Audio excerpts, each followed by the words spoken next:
रघुवंशनाथम। आज की परिचर्चा का विषय है from doctors desk, pots disease यानी ट्यूबरक्लोसिस इन वर्टिब्रल कॉलम। ये टीबी हमारी रीढ़ की हड्डी में हो जाता है, पस का फॉर्मेशन हो जाता है और बहुत ही दुखदाई होता है। आप इसकी कल्पना नहीं कर सकते हैं कि जिस पेशेंट को वर्टिब्रल कॉलम में टीबी होता है उसकी कितनी मुसीबत होती है। Changes in space between the two vertebrae मिलता है और पेशेंट झुक के चलने लगता है। बाद में एक्सरे वगैरह किया जाता है, उससे पस से भी डिस्चार्ज होने लगता है। ऐसे रोगियों को बैंडेज लगा करके सुलाया जाता है और एंटी ट्यूबरकुलस ड्रग्स स्टार्ट कर दिया जाता है। मैं हर एक सिस्टम पे जो टीबी आपको अफेक्ट करता है उसके बारे में इसलिए बताता हूँ कि आप अपनी इम्यूनिटी को बूस्टअप रखें, सो दैट कि ये जो ट्यूबरकुलोसिस है आपको नहीं हो। चाहे चेस्ट का है, चाहे लिम्फ का है, चाहे एब्डोमेन का है या वर्टिब्रल कॉलम का है।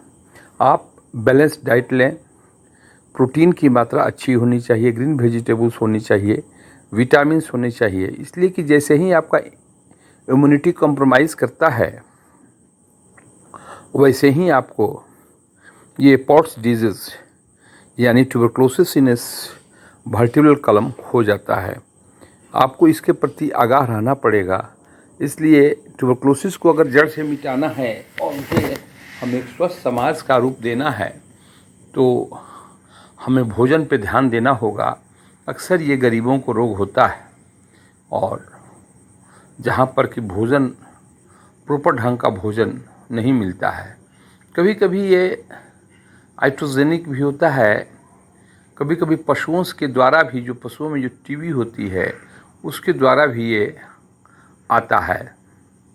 लेकिन हमारे यहाँ तो ये परिपाटी ही है कि गाय का दूध जो है, बोविन ट्यूबरकुलोसिस पशुओं के टीबी से भी आता है, लेकिन हमारे यहाँ तो परिपाटी ही है कि गाय के दूध को बिना खौलाए कोई खाता नहीं है। इस तरह से हम लोग इस ट्यूबरकुलोसिस से बच सकते हैं, जिसके बारे में मैंने आपको बतलाया कि उसमें बैलेंस्ड डाइट का होना बहुत ज़रूरी है। Carbohydrates, proteins, fats, vitamins, minerals, green vegetables and pulses, हरी सब्जियां और दाल मस्ट हैं।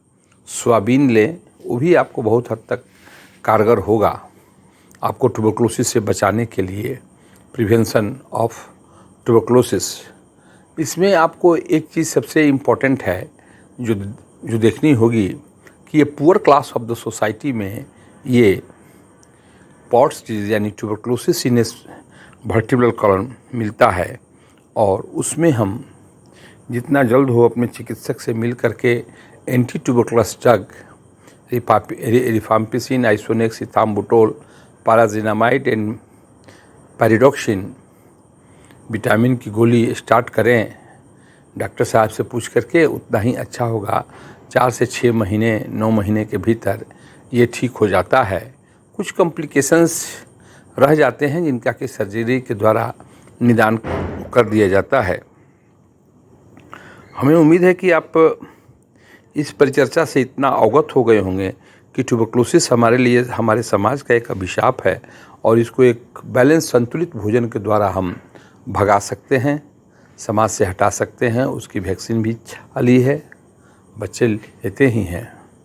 लेकिन हमारी सबसे इम्पोर्टेंट है कि हम अपनी इम्यूनिटी को कॉम्प्रोमाइज़ नहीं होने दें, हम अपनी इम्यूनिटी को मजबूत रखें, सो दैट कि माइकोबैक्टीरियम ट्यूबरकुलोसिस का अटैक हमारे सिस्टम पे हो न सके और हम स्वस्थ रहें।